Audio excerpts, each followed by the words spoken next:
With these words, I am concluding, sir.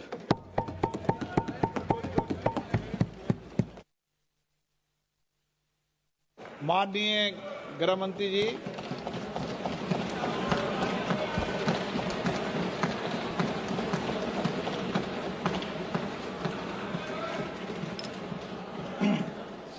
माननीय अध्यक्ष जी, आज जो मेरे साथी मंत्री बिल लेकर आए हैं उसके समर्थन में मैं खड़ा हुआ। माननीय अध्यक्ष जी, मैं सुबह से जो चर्चा चल रही है 12 बजे से, ओके एक मिनट चेक कराता हूँ। हाँ एक सेकंड चेक कराता हूँ। एक सेकंड में करा रहे हैं, चेक कर रहे हैं। माननीय अध्यक्ष जी, 2 मिनट लगता है कभी। सुबह से जो चर्चा चल रही है उसको मैंने बारीकी से सुना है। मुझे लगता है या तो निर्दोष भाव से या तो राजनीतिक कारणों से ढेर सारी भ्रांतियां कई सदस्यों के मन में भी है और कई सारी भ्रांतियां सदन के माध्यम से, आपके माध्यम से पूरे देश भर में फैलाने का प्रयास भी हो रहा है। बिल पर चर्चा का जवाब तो माननीय रिज्जू साहब देंगे। मैं कुछ बातें यहां रखी है, इसको मेरी समझ के हिसाब से क्लैरिफाई करने का जरूर प्रयास करूंगा। ये वक्त एक अरबी शब्द है। वक्त का इतिहास मान्यवर कुछ हदीसों से जुड़ा हुआ मिलता है और आजकल जिस अर्थ में वक्त शब्द का प्रयोग किया जाता है, इसका मतलब है अल्लाह के नाम पर संपत्ति का दान, पवित्र धार्मिक उद्देश्यों के लिए संपत्ति का दान। मान्यवर वक्त का समकालीन अर्थ, अभी जो अर्थ हम समझ रहे हैं, वो इस्लाम के दूसरे खलीफा श्री उमर के समय में अस्तित्व में आया। एक प्रकार से इसकी आज की भाषा में व्याख्या करें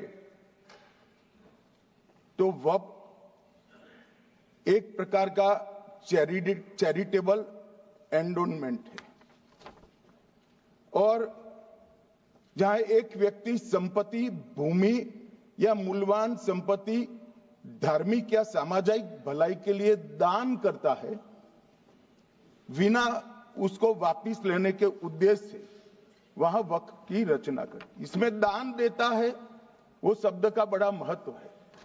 दान उस चीज का ही किया जा सकता है जो हमारा है। सरकारी संपत्ति का दान मैं नहीं कर सकता मान्यवर, किसी और की संपत्ति का दान मैं नहीं कर सकता। दान उसी चीज का किया जाता है जो हमारा है। मान्यवर, इसी विषय पर ये सारा जो बहस चल रहा है भारत का जहां तक सवाल है, दिल्ली में सल्तनत काल के प्रारंभ में मुइज़्ज़ुद्दीन घोरी के समय पर पहली बार वक्फ अस्तित्व में आया। अंग्रेजों के जमाने में 1863 के धार्मिक दान अधिनियम से चलता था। बाद में चैरिटेबल प्रॉपर्टीज एक्ट 1890 से चला। उसके बाद 1913 में मुसलमान वक्फ वैलिडेटिंग एक्ट अस्तित्व में आया। तब तक ये सारी प्रक्रियाएं चैरिटेबल एक्ट के तहत चलती थी। मान्यवर, आजादी के बाद वही एक्ट को 1954 में वक्फ के केंद्रीकरण के लिए बदला गया। 95 में वक्फ न्याय अधिकरण और वक्फ बोर्डों की स्थापना की। अब ध्यान से सुनिएगा मान्यवर, वक्फ परिषद और वक्फ बोर्ड ये 1995 से आए। ये पूरा झगड़ा जो चल रहा है, आपने नॉन हिंदू को रख दिया और नॉन मुस्लिम को रख दिया, गैर मुस्लिम को रखा। वो झगड़ा वक्फ में दखल करने का है। पहले तो वक्फ में कोई गैर इस्लामिक सदस्य आएगा ही नहीं, ये स्पष्टता समझ लीजिए। ना मुतवल्ली गैर इस्लामिक होगा, ना वाकिफ गैर इस्लामिक होगा। मान्यवर, वहां कोई प्रोविजन नहीं है। जो धार्मिक संस्थाओं का संचालन करते हैं उसमें कोई गैर मुस्लिम व्यक्ति रखने का प्रावधान किया भी नहीं है, हम करना भी नहीं चाहते हैं मान्यवर। इसलिए जो बड़े बड़े भाषण करते हैं कि समानता का अधिकार चला गया, दो धर्मों के बीच में समानता नहीं रही, मुसलमानों के धार्मिक अधिकारों के बीच में दखल खड़ी हो जाएगी, कुछ नहीं होने वाला मान्यवर। इस दृष्टि से देखें तो 1995 तक वक्फ की काउंसिल और वक्फ बोर्ड था ही नहीं, वो तो 95 से आया। और मान्यवर, ये जो भ्रम खड़ा किया जाता है कि ये एक मुस्लिम भाइयों के धार्मिक क्रियाकलापों के अंदर, उनके दान की हुई संपत्ति के अंदर दखल करने का है, ये बहुत बड़ी भ्रांति फैलाकर माइनॉरिटी को डराकर अपनी वोट बैंक खड़ी करने के लिए किया जा रहा है मान्यवर। कहां पर गैर मुस्लिम सदस्य रखे जाएंगे? परिषद में और वक्फ बोर्ड में। उसका काम क्या है? उनका काम धार्मिक क्रियाकलापों को कुछ चलाने का नहीं है। वो शुद्ध रूप से वक्फ का जो कानून, दान के लिए किसी ने दी हुई संपत्ति, उसका एडमिनिस्ट्रेशन अच्छे से चल रहा है नहीं चल रहा है, कानून के हिसाब से चल रहा है नहीं चल रहा है, या तो दान जिस चीज के लिए दिया गया, इस्लाम धर्म के लिए दिया गया, गरीबों के भोजन के लिए दिया गया, गरीबों के उद्धार के लिए, वो उद्देश्य के लिए इसका उपयोग हो रहा है नहीं हो रहा है, इसका नियमन करने का काम है मान्यवर। अब मैं इसको मान्यवर बाकी सारे धर्मों के साथ कंपैरिजन करते हैं और कहते हैं दखल किया है, मैं उसको स्पष्ट करना चाहता हूं। मान्यवर, वक्फ जो है वो हमारे यहां ट्रस्ट एक्ट है, इसमें ट्रस्ट है। तो ट्रस्ट के अंदर जो ट्रस्ट को बनाते हैं वो ट्रस्टी होते हैं और एक मैनेजिंग ट्रस्टी होते हैं। वक्फ में वाकिफ होता है, वक्फ होता है और मुतवल्ली होता है। ये सारे इस्लाम के अनुयायी हैं। अरे भाई, आप कह रहे हो, हम तो कह रहे हैं क्योंकि इसका वक्फ शब्द ही इस्लाम से आया है, इसलिए हम कह रहे हैं कि वक्फ वो ही कर सकता है जो इस्लाम का अनुयायी हो। अब आप उसका विरोध कर रहे हो, तो आप तो वक्फ में भी नॉन इस्लामिक आदमी चाहते हो। मान्यवर, क्या कह रहे हैं? हम इसलिए कह रहे हैं कि वक्फ वो ही कर सकता है जो प्रैक्टिसिंग इस्लाम को प्रैक्टिस करता होगा, क्योंकि मान्यवर इसकी उत्पत्ति ही इस्लाम के सिद्धांतों से हुई। अब मान्यवर, वक्फ धार्मिक हुआ, वक्फ बोर्ड नहीं हुआ, वक्फ परिषद भी नहीं हुई। अरे सुनो भाई, मान्यवर, ट्रस्ट के अंदर ट्रस्टी जो होते हैं, जो चर्च होगा तो क्रिश्चियन होंगे, पारसी भी होंगे, पारसी के लिए वो ट्रस्ट होगा, तो हिंदू होगा तो वो हिंदू के लिए। अब चैरिटी कमिश्नर हम कहेंगे कि भाई मुस्लिम क्यों आया? मुझे बताओ, चैरिटी कमिश्नर एक्ट में मुसलमान चैरिटी कमिश्नर बन सकता है या नहीं बन सकता है? उसको ट्रस्ट नहीं चलाना है, उसको चैरिटी के कानून के हिसाब से वो ट्रस्ट चले, उसकी देखरेख करनी है। ये धार्मिक नहीं है, ये धर्म का काम नहीं है मान्यवर, ये एडमिनिस्ट्रेटिव वर्क है। और इसलिए तो फिर चैरिटी कमिश्नर हिंदू होगा तो वो क्रिश्चियनों के ट्रस्ट का कैसे देखरेख करेगा? चैरिटी कमिश्नर क्रिश्चियन होगा तो जैनियों के और हिंदुओं के ट्रस्ट का कैसे देखरेख करेगा? अब बताओ कि सारे ट्रस्ट के चैरिटी कमिश्नर अलग अलग देश तोड़ दोगे आप लोग, तोड़ दोगे। हमने साहब, मैं अभी भी आपके माध्यम से, इस सदन के माध्यम से देश भर के मुसलमान भाइयों बहनों को कहना चाहता हूं, आपके वक्फ में एक भी नॉन मुस्लिम नहीं आएगा। ये एक्ट में ऐसा कोई प्रावधान नहीं। मगर जो वक्फ बोर्ड है और वक्फ परिषद है, उसका काम क्या है? वक्फ की संपत्तियां मान्यवर बेच खाने वाले लोगों को पकड़कर इसके बाहर निकालने का। वक्फ के नाम पर औने पौने दाम में संपत्तियों को 100 साल तक किराए पे देने वाले लोगों को पकड़ना है। वक्फ का जो पैसा होता है, इनकम जो गिरती जा रही है, जिसके माध्यम से माइनॉरिटी का विकास करना है, माइनॉरिटी को आगे बढ़ाना है, इस्लाम धर्म की सारी धार्मिक संस्थाओं को पुख्ता करना है। ये पैसा जो चोरी होता है ना, उसको पकड़ने का काम वक्फ बोर्ड, वक्फ परिषद करे। और मान्यवर, वो चाहते हैं कि इनके राज में जो मिलीभगत चली वो चलती रहे। ये नहीं चलेगी, ये नहीं चलेगी। और मान्यवर, मैं आज आपको बताना चाहता हूं क्या स्थिति हुई है। मान्यवर, सबने कहा, रिपीटेशन भी होगा, परंतु मैं कहना चाहता हूं मान्यवर कि वक्फ के 2013 में जो अमेंडमेंट्स आए, अब बिल किरण भाई का है, मगर मैं कह सकता हूं कि वक्फ का 2013 का अमेंडमेंट न किया होता तो ये बिल लाने की शायद जरूरत न पड़ती। सब कुछ अच्छा चलता था। 14 में चुनाव आने वाला था, 13 में रातों रात तुष्टीकरण करने के लिए वक्फ कानून को एक्सट्रीम बना दिया गया। और मान्यवर, इसके कारण क्या हुआ?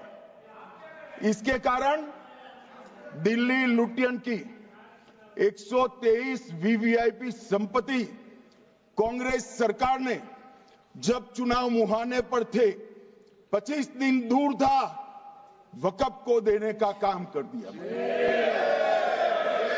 दिल्ली वक्फ बोर्ड ने उत्तरी रेलवे की भूमि वक्फ के नाम घोषित कर दी। हिमाचल में वक्फ की संपत्ति बताकर उस पर अवैध मस्जिद बनाने का काम किया। 250 हेक्टेयर क्षेत्रफल वाले 12 गांव पर वक्फ का स्वामित्व हो गया तब तमिलनाडु में। और मान्यवर, तमिलनाडु के 1500 साल पुराने तिरुचेंदुरई मंदिर की 400 एकड़ भूमि को वक्फ की संपत्ति घोषित कर। ये जब मंदिर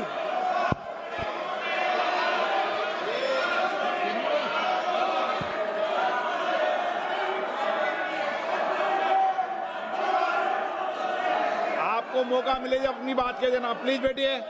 मान्यवर, कर्नाटक की, आपको मौका मिले जब अपनी बात कह देना। आप भी बहुत मिसलीड करते हैं, बैठिए। गृह मंत्री जी। मान्यवर, कर्नाटक की मणिपट्टी समिति का रिपोर्ट में पढ़ रहा हूं, इसमें मेरा कुछ नहीं है, खड़े मत हो जाना। ये मणिपट्टी समिति का रिपोर्ट है। 29,000 एकड़ भूमि वक्फ की बिजनेस के उपयोग के लिए किराए पर दे दी। मान्यवर, 2001 से 12 के बीच 2 लाख करोड़ की वक्फ की संपत्ति निजी संस्थानों को हस्तांतरित कर दी 100 साल की लीज पर। मान्यवर, बेंगलुरु में उच्च न्यायालय में बीच में पढ़ना पड़ा, 602 एकड़ भूमि को जब्त करने से रोकना पड़ा। विजयपुर कर्नाटक के होनवाड़ गांव की 1500 एकड़ भूमि पर दावा कर उसको विवाद में डाला और 500 करोड़ की संपत्ति जिस भूमि का मूल्य है, वहां 5 स्टार होटल को महीने 12,000 रुपए के किराए से दे दिया। अब मान्यवर ये कहते हैं कि इसका हिसाब किताब न करो, इसकी देखरेख न करो। भाई ये पैसा जो है देश के गरीब मुसलमान का है, ये गन्ना सोटों की चोरी के लिए नहीं, ये इसको रोकने के लिए। और इनके जो ठेकेदार बैठे हैं मान्यवर, ये यहां गरज गरज कर बोलते हैं, कुछ तो समझे बगैर बोलते हैं, कुछ समझ कर बोलते हैं। उनको लगता है कि इससे हम जीत जाएंगे। मान्यवर, कर्नाटक में दत्तापीठ के मंदिर पर क्लेम किया, तालीपरंबा 75 साल पुराने एक दावे के आधार पर 600 एकड़ जमीन का दावा किया और ईसाई समुदाय की भी ढेर सारी जमीनों पर कब्जा कर लिया गया। मान्यवर, आज देश के कई गणमान्य चर्च और चर्च के समूह वक्फ बिल का समर्थन कर रहे हैं। उनको लगता है कि इसका विरोध कर हम मुस्लिम भाइयों की सिंपैथी जीतकर अपनी वोट बैंक पक्का करेंगे। उसमें कोई फायदा नहीं होगा अखिलेश, इसलिए कि 4 साल में मुस्लिम भाइयों को मालूम पड़ जाएगा कि कानून तो उनके फायदे में है। और इसके साथ ये दक्षिण के सारे जो सांसद बोल रहे हैं, अपनी अपनी कॉन्स्टिट्यूएंसी में सारे चर्च को मान्यवर नाराज कर रहे हैं, उनको पता नहीं, सारे चर्च को नाराज कर रहे हैं। सारे चर्च ने रिजोल्व किया है कि हम खिलाफ इसका हम समर्थन करते हैं। मान्यवर, तेलंगाना में 66,000 करोड़ की 1700 एकड़ जमीन पर दावा कर दिया। असम में मोरीगांव जिले की 134 एकड़ भूमि पर दावा हुआ। बिहार का मैं लालू जी के कोर्ट के साथ बाद में बताता हूं। गुरुद्वारा से संबंधित हरियाणा की 14 मरला भूमि को वक्फ को सौंप दिया। और मान्यवर, प्रयागराज में चंद्रशेखर आजाद पार्क को भी वक्फ घोषित किया। और मान्यवर, महाराष्ट्र के वडानगे गांव में महादेव की मंदिर पर दावा किया और बीड में कंकलेश्वर मंदिर की 12 एकड़ जमीन वक्फ बोर्ड ने जबरन ले ली। मान्यवर, ये सब जब जो चल रहा है, इसमें आज भी मैं स्पष्ट करना चाहता हूं, वक्फ जो कि मुस्लिम भाइयों की धार्मिक क्रियाकलाप और उनके बनाए हुए दान से ट्रस्ट है, उसमें सरकार कोई दखल करना नहीं चाहती है।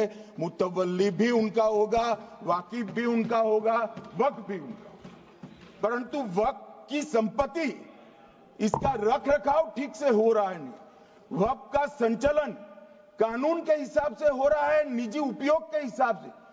सैकड़ों साल पहले किसी बादशाह ने दान किया, हमारी भाषा में कहो तो धर्मादा किया। अब इसकी संपत्ति को आप 12,000 रुपये में 5 सितारा होटल बनाने के लिए दे देते हो, ये उचित है क्या? भाई वो पैसा गरीब मुसलमान के कल्याण के लिए करिए, तलाकशुदा महिलाओं के कल्याण के लिए करिए, जो अनाथ बच्चे हैं उसके कल्याण के लिए करिए।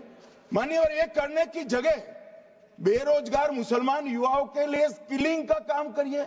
लाखों करोड़ों रुपए की भूमि मान्यवर और इनकम 126 करोड़ रुपया।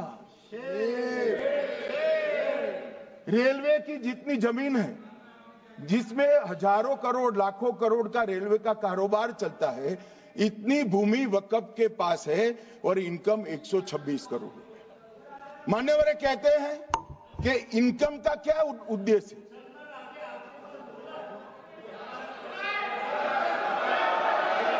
बैठ जाओ।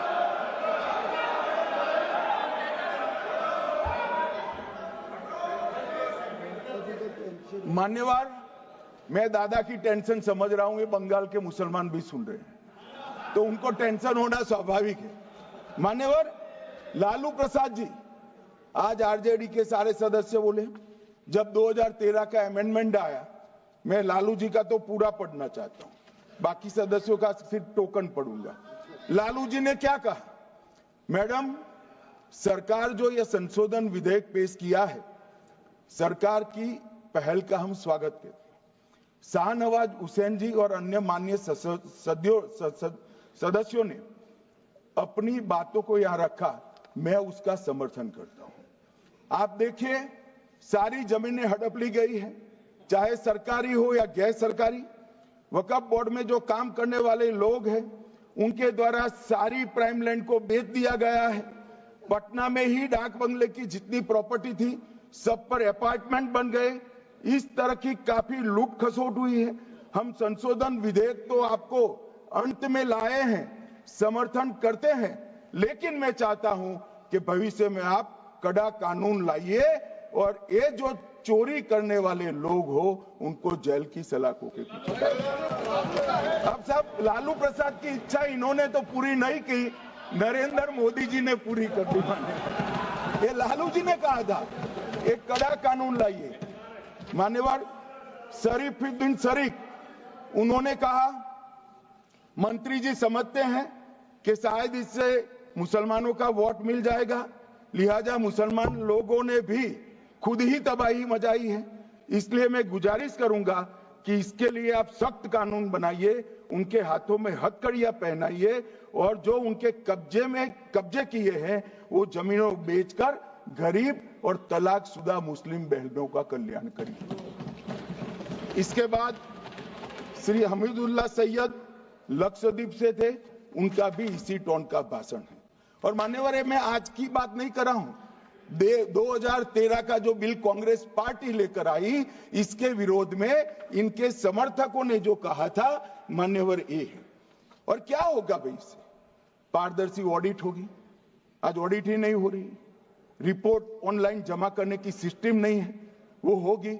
रिपोर्ट देनी पड़ेगी, बैलेंस शीट जमा करनी पड़ेगी, ऑडिट होगी, कैग के रिटायर्ड ऑफिसर ऑडिट करेंगे और मान्यवर पारदर्शिता आएगी। इससे क्यों डरना चाहिए किसी को? पारदर्शिता से क्यों?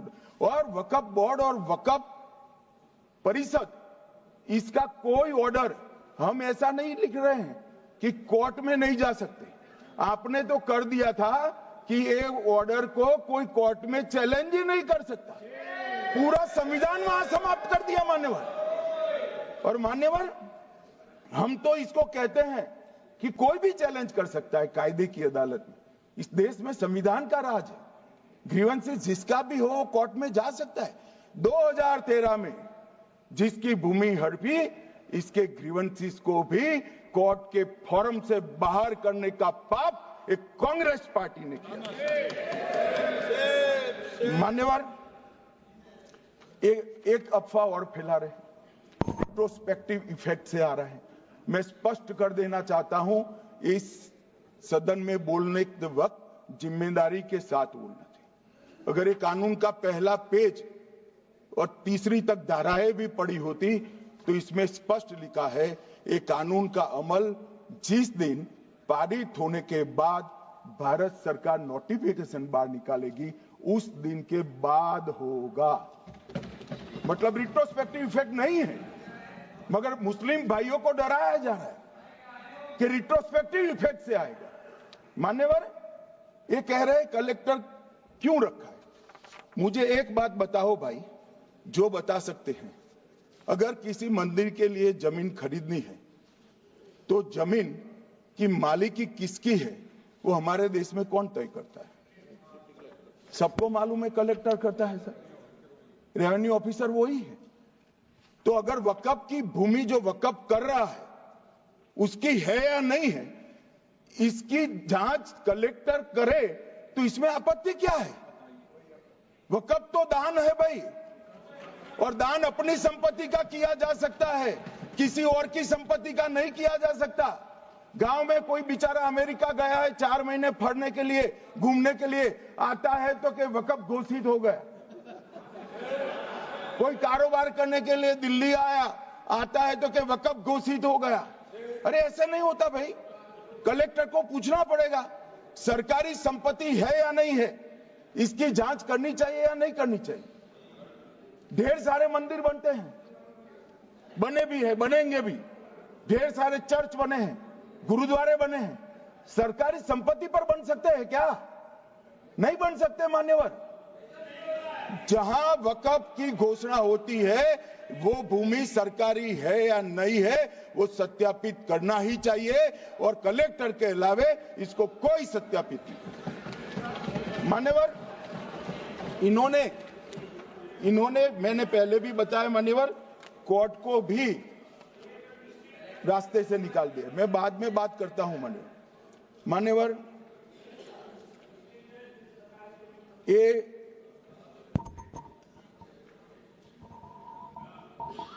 मान्यवर एक उपयोग के आधार पर वक्त की समाप्ति। मान्यवर ये कह रहे हैं कि सैकड़ों सालों से वहां प्रैक्टिस है। अब वो तो वक्फ रजिस्टर हो गया, आपने घोषित कर दिया, वक्फ में रजिस्टर भी हो गए, अब इसका सवाल नहीं है। मगर सैकड़ों साल की प्रैक्टिस, मुगलों के समय की प्रैक्टिस आज घोषित की जा सकती है क्या? अगर वहां नमाज पढ़ रहे हैं तो लोग देखते होंगे, कब्रिस्तान होगा लोग देखते होंगे, दरगाह होगी तो लोग देखते होंगे, और घोषित भी हो चुका होगा, रजिस्टर भी हो चुका होगा। अब अगर आप वक्फ घोषित करना है तो उसको ऐसे नहीं कर सकते मान्यवर, अधिकृत करना चाहिए। मान्यवर, जो दूसरा सुधार लेकर आए किरण जी, वो ही है कि धारा 36 में वक्फ संपत्तियों को बिना किसी स्पष्ट प्रक्रिया से, मालिकी की प्रक्रिया से पंजीकृत नहीं किया जा सकता। मान्यवर, अपील का प्रावधान वर्तमान में अधिनियम में ट्रिब्यूनल के निर्णय के खिलाफ अपील करने का कोई प्रावधान नहीं है। ये दृष्टिभ्रम खड़ा कर रहे थे गोगाई जी कि हाईकोर्ट में जा सकते। हाईकोर्ट में सिविल सूट नहीं जा सकता, रीट के अधिकारों का उपयोग कर हाईकोर्ट में जा सकते हैं। सिविल सूट में ज्यादा प्रोटेक्शन मिलता है मूल मालिक को, आपने सिविल सूट को खत्म कर दिया था। रीट के जुडिक्शन बहुत सीमित है, हम सब जानते हैं कि ये सीमित कर दिया गया था, आप भी जानते हो, मगर आपको वोट बैंक चाहिए। मान्यवर, ये हमारा स्पष्ट सिद्धांत है भारतीय जनता पार्टी की, मोदी सरकार का, कि वोट बैंक के लिए हम कोई कानून नहीं लाए। कानून न्याय के लिए होता है, कानून लोगों के कल्याण के लिए होता है। इन्होंने कहा कैसे कैसे कानून आए हैं, मैं बता देता हूं सब। अभी कांग्रेस के महासचिव और माननीय सदस्य कह रहे थे क्या कानून आ रहे हैं सब, किस प्रकार के कानून आ रहे हैं। मान्यवर, इसी सदन में नरेंद्र मोदी सरकार ही महिलाओं को 33% आरक्षण का कानून लाई। इसी सरकार में पिछड़ों को संवैधानिक अधिकार दिया गया। मान्यवर, इसी सरकार में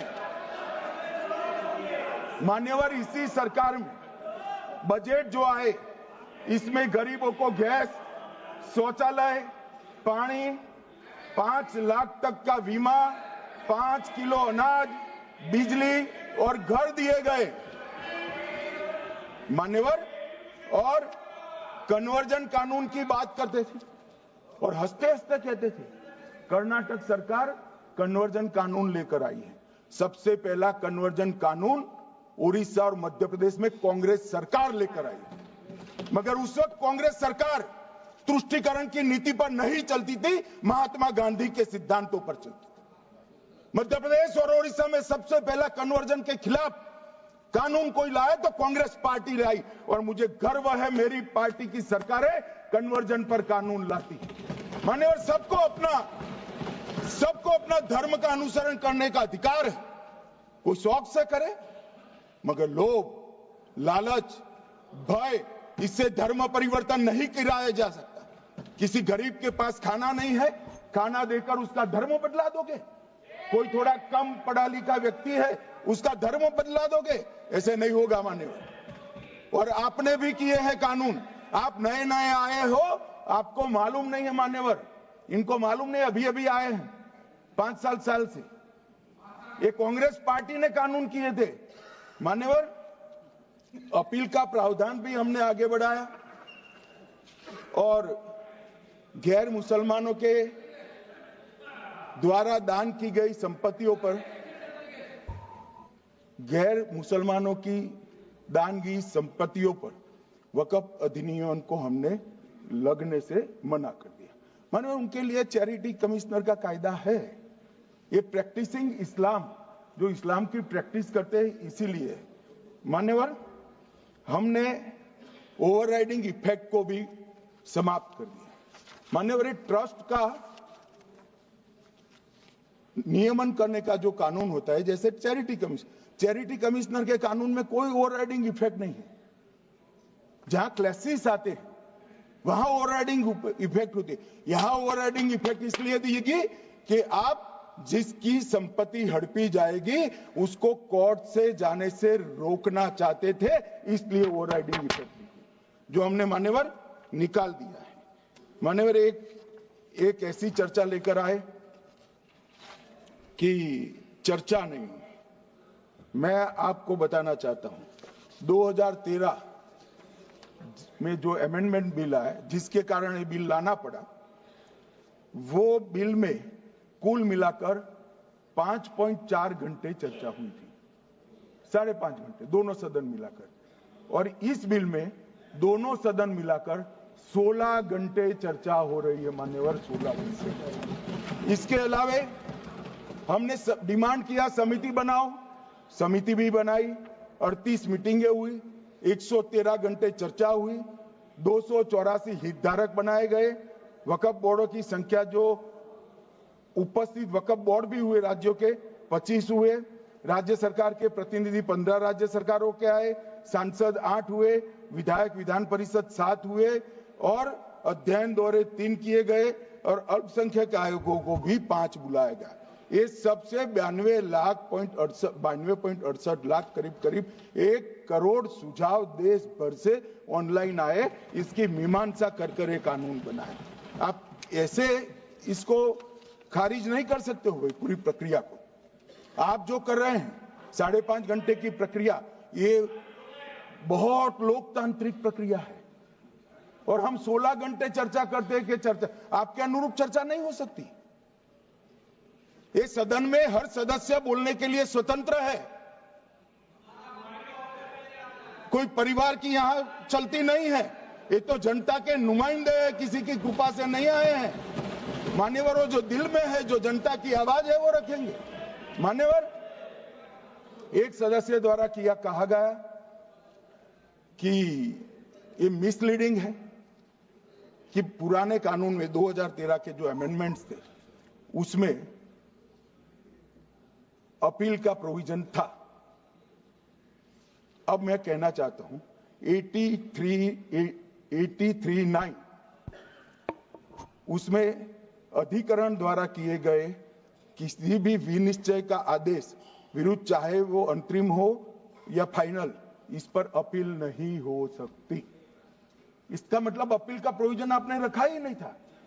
सिविल न्यायालय, राजस्व कोर्ट और अन्य प्राधिकरण उसके अधिकार क्षेत्र पर भी प्रतिबंध लगा दिएगा और सरकारी अधिसूचना जो बाद में वक्फ बोर्ड और वक्फ परिषद के एडवाइस से होगी, इसको भी कोई चुनौती नहीं दे सकता। मान्यवर मुझे ये बताओ कि अभी फैशन है संविधान लहराने की, ये संविधान के हिसाब से सरकार का या किसी भी निजी संस्था का कोई भी फैसला मान्यवर कायदे की कोर्ट से बाहर कैसे हो सकता है? कोई भी फैसला हो, ये देश की अदालत वो फैसले तक रुचि नहीं रखेगी। नागरिक ग्रीवेंसेस लेकर कहां जाएंगे? जिसकी भूमि हड़प कर ली गई वो कहां जाएगा? ऐसा नहीं चलेगा। आपकी वोट बैंक के लिए आपने किया था, हम खारिज कर रहे हैं, हम खारिज कर रहे हैं। ऐसा नहीं चलेगा। अदालत में जाइए, जिसको ग्रीवेंसेस है आइदर और साइड से, और अदालत न्याय करेगी। न्याय के लिए तो अदालतें बनी हैं। और मान्यवर यहां एक सदस्य ने कह दिया माइनॉरिटी इस कानून को स्वीकार नहीं करेगी। क्या धमकाना चाहते हो भाई?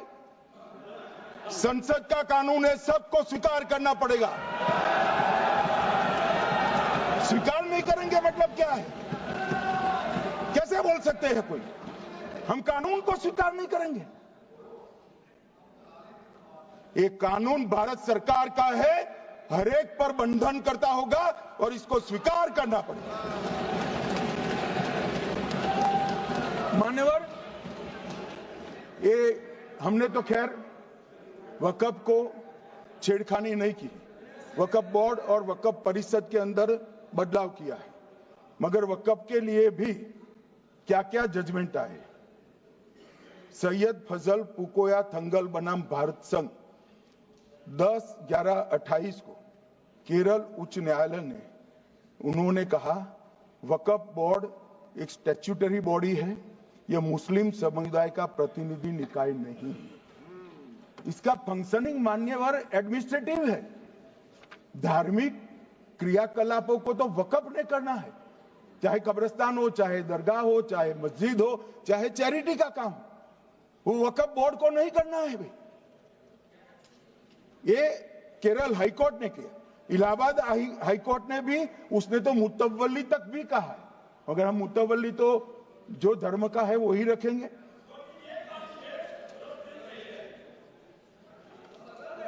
मान्यवर, इन्होंने कहा एक मुतवल्ली के कर्तव्य विशुद्ध रूप से धर्म निरपेक्ष कैरेक्टर है, मगर हम मुतवल्ली को छू नहीं रहे। मान्यवर ये कह रहे थे, मान्यवर ये कह रहे थे कि मान्यवर ये कह रहे थे कि कोई गड़बड़ियां नहीं हुई। मान्यवर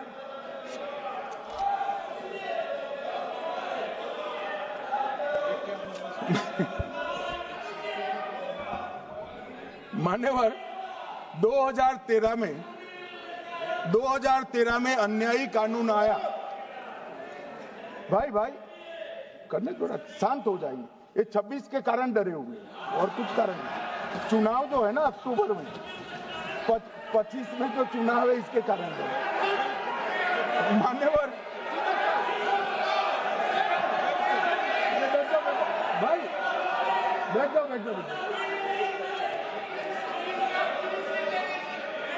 मान्यवर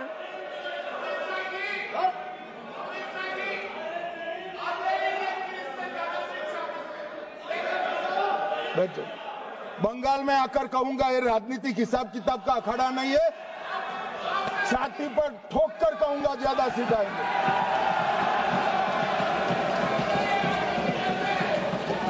मान्यवर 2013 के, अरे बैठ जाओ वकील साहब बैठ जाइए। मान्यवर 2013 में जे वो भी रिपीट होने वाले हैं।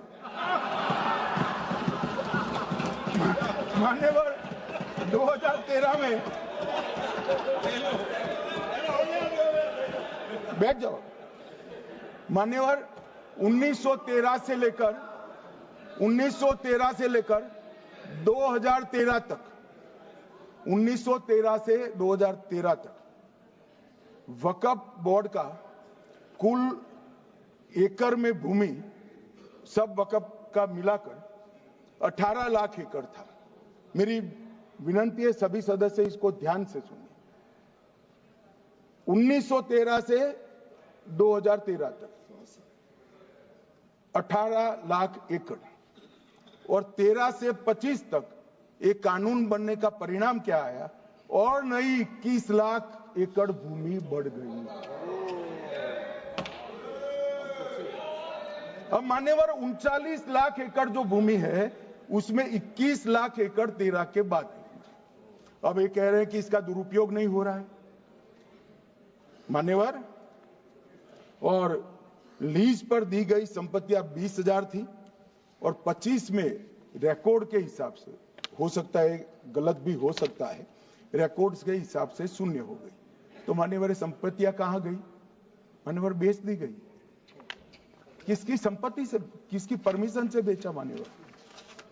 मान्यवर मैंने पहले ही कह दिया कि केरल और देश भर के Catholic bishop council, Catholic bishop conference of India Catholic Congress Kerala, भारतीय कैथोलिक धर्मगुरुओं की महासभा, केरल चर्चों की संयुक्त परिषद, कैथोलिक कांग्रेस केरला, ये सब ने इस बिल का समर्थन करा है और कहा है अन्यायी 2013 का सुधार।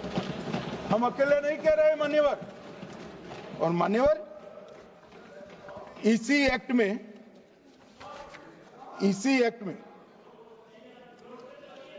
हमने एक बात कही कि जो योगदान था वक्फ बोर्ड का वो 7% से घटाकर 5% कर दिया। मान्यवर, अब ये जो कह रहे हैं ये मुसलमान भाइयों के हित में कह रहे हैं जिसका विरोध कर रहे हैं या अहित में? अगर 7 से 5% हमने कम किया तो कहां जाएगा? वो वक्फ में रहेगा। वक्फ बोर्ड का कम किया है। जो मस्जिद चल रही है उसको हमने 2% बढ़ाया है। ये उल्टा समझ रहे हैं मान्यवर। ये बिल जमीनों की सुरक्षा प्रदान करेगी मान्यवर।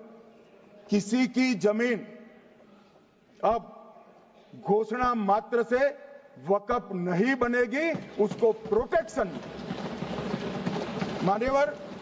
पुरातत्व विभाग और एएसआई की जमीन को हम सुरक्षा देंगे। आदिवासी भाइयों की शेड्यूल 5 और शेड्यूल 6 की जो जमीन है वो सुरक्षित हो जाएगी। निजी संपत्ति जो आम नागरिकों की है वो भी सुरक्षित हो जाएगी। और वक्फ करने के लिए स्वामित्व को दान तो साहब अपनी संपत्ति का ही कर सकते हैं, गांव की संपत्ति का दान नहीं कर सकते। तो वक्फ निजी संपत्ति से ही स्वामित्व के बगैर नहीं हो पाएगा। इसमें पारदर्शिता लाने के लिए सूचना की प्रक्रिया को दाखिल किया गया है। वक्फ बोर्ड की वक्फ की जो संपत्ति घोषित करने की अधिकार थे उसको समाप्त कर दिए। कलेक्टर से सर्टिफाइड कराना पड़ेगा और नए वक्फ पारदर्शी तरीके से पंजीकृत भी करने पड़ेंगे। रजिस्ट्रेशन के बगैर कोई संस्था नहीं चल सकती। और मुस्लिम ट्रस्ट अब तक के जो है उसको हमने इस जो माफ करना, कई सारे ऐसे मुसलमान भाई हैं जो वक्फ के कानून को अंदर दायरे में आना नहीं चाहते। मुझे मिले थे वोरा समाज वाले, वोरा समाज है, अहमदिया है, कई सारे ऐसे समुदाय हैं, सिया भी है, पसमंदाओं के भी कुछ ट्रस्ट हैं। वो सभी को मैं एक आनंद का समाचार देना चाहता हूं, अब मुसलमान भी ट्रस्ट एक्ट के अंदर अपना ट्रस्ट रजिस्टर करा सकता है। इसके लिए कंपलसरी नहीं है कि वो वक्फ के कानून में भी जाए, चैरिटी कमिश्नर एक्ट के तहत वो करने वाला है। मान्यवर, भूमि के रिकॉर्ड का कार्यालय होगा, समाचार पत्र और क्षेत्रीय भाषाओं में इसकी एडवर्टाइज दी जाएगी। ढेर सारे प्रावधान मान्यवर इसके अंदर किए हैं। महिला, सिया, पसमंदा, वोरा, अहमदिया, उनका हमने समावेश किया ही है। और उन्होंने कहा, मैं सुन रहा था मान्यवर, एक फैशन हो गई। राम जन्मभूमि का मंदिर बनाने की बात आई तो इस देश के अंदर खून की नदियां बह जाएगी, मुसलमान रोड पर आ जाएगा, मुसलमानों का ये हो जाएगा, वो ट्रिपल तलाक, फिर से डर, सीए आया कि मुसलमानों की नागरिकता चली जाएगी। जिन जिन ने भाषण किया है, एक मुसलमान की नागरिकता गई है तो बता दो। मुसलमान भी जानता है। और मैं तो आपके माध्यम से देश के मुसलमानों को अपील करना चाहता हूं मान्यवर, मैंने बहुत झेला है। ये कहते थे कि सीए कानून मुसलमानों की नागरिकता लेने 2 साल हो गए, एक भी मुसलमान की नागरिकता गई है तो सदन के पटल पर रखी। कितना झूठ फैलाया इन्होंने। मान्यवर, धारा 370 हटाई, ये कह रहे थे मुसलमानों का ये हो जाएगा, वो हो जाएगा। फिर से उमर अब्दुल्ला जीत कर आज शासन कर रहे हैं। आतंकवाद समाप्त हो गया, विकास शुरू हो गया, पर्यटन बढ़ गया। मान्यवर, एक कांग्रेस पार्टी और उसके साथियों ने मुसलमान भाइयों को डरा डरा कर अपनी वोट बैंक खड़ी करने का काम किया। हम नहीं डरा रहे मुसलमानों को, आप डरा रहे हो भाई। आप कह रहे हो ये हो जाएगा। मैं कहता हूं इस देश के नागरिक को किसी भी धर्म का हो कोई आंच नहीं आएगी मान्यवर। ये नरेंद्र मोदी सरकार का सरकार। मान्यवर,